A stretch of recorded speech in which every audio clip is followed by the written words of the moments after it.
Hello YouTube, today I'm going to be reviewing the 3 bows that you can use in Infinity Nikki, and we're going to start off with the Shadow Bow. Now the Shadow Bow has 3 attacks. The first attack is the basic attack where it just kind of does some AoE damage. This is really good for dealing with enemies that are jumping on top of you, especially when you're out of energy. You just keep on doing attacks and you kite backwards. The second attack, which is probably the most useful thing, is the spinning anchor attack. So you're basically pretty much just holding your bow, you're doing the spinning attack, and this kind of knocks around enemies. This is very useful in stages where you can knock them off the edges. It saves a lot of time on your runs, and this is probably the best use case for this bow is this specific anchor ability. Also, when you're doing the spinning around, you're actually not taking any damage for the most part. I've find from like projectiles and other things, so it's very hard to get interrupted while in this state. The problem with the spinning attack though is it does use energy, and also if you're only hitting one enemy and you're kind of pushing it away from all the other enemies, not very ideal for some of these AoE chambers.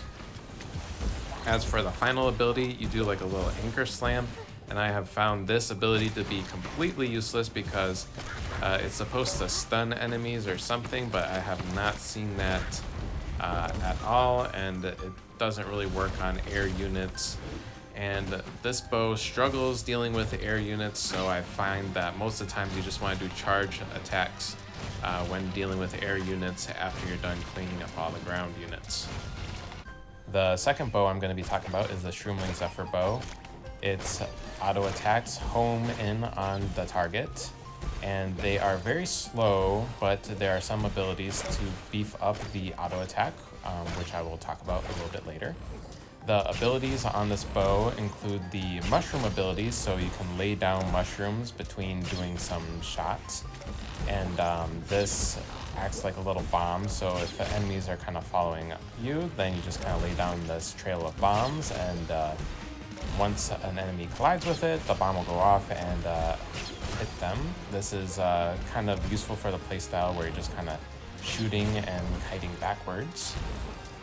And the second ability on the bow drains your energy slowly, but it increases the speed of your auto attack. This is very useful for dealing with the last enemy or just single target moments.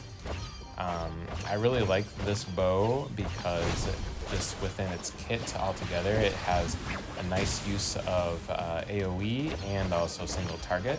So to get more AoE out of your bow, you kind of want to be holding down your charge attack, and it has a very small AoE that actually does happen on the hits of your charge attack. Not a main focus of this bow, but between that and setting bombs up and going backwards, you can kind of clear out this first stage pretty quickly. The third bow we're going to be reviewing is the Rainbow Heart Bow. So as you can see from this very first clip, I was trying to focus on doing this AoE move, but while I was getting attacked and targeted, it's very hard to pull this off. So if you do have battle companions, this actually helps out tremendously, and you're not going to die like I do in this particular clip. The main focus with this bow is the normal attack string. So on the fourth attack of your normal attack string, which you can also move and dodge in the middle of these particular attacks, you'll deal 3 damage with your last hit. So this is very useful in all forms of combat, and it's good against ground units, air units, single target units. Pretty useful, and the AoE of the raining down of arrows is very useful. And there is also another ability that is kind of like an AoE one that costs 1 energy to cast, but I don't really use that ability that often. I find myself just using either the rain of arrow ones or nothing at all.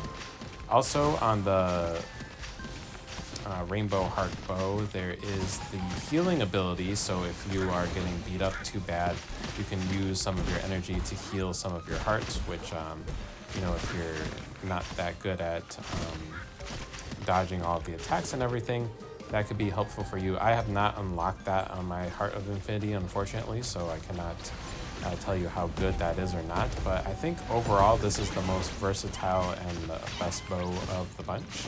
However, you do really need a battle companion to fully utilize it because you're going to be doing a lot of combat just standing still and spamming your auto attack. For the playstyle I like the best, I really do like the Zephyr bow. For that playstyle, you're just kind of kiting backwards, you're auto attacking, and you're laying down bombs in your way. I really like that playstyle a lot. And for the anchor style, this is one that I wish I really did like more, but unfortunately the range of it is too short. So in the open world, it really is difficult to use this bow because a lot of the enemies are flying up in the air. So if you're trying to hit enemies up in the air with the auto attacks, it just does not work. So you're just going to have to be doing a lot of aimed shots, and it's not the most engaging for me. I do like how you can knock the S-lings off of the edge though, so that is something that hopefully for specific rounds of combat events in the future, maybe they can utilize that. So anyways, thank you guys for watching, and I will see you guys in the next one.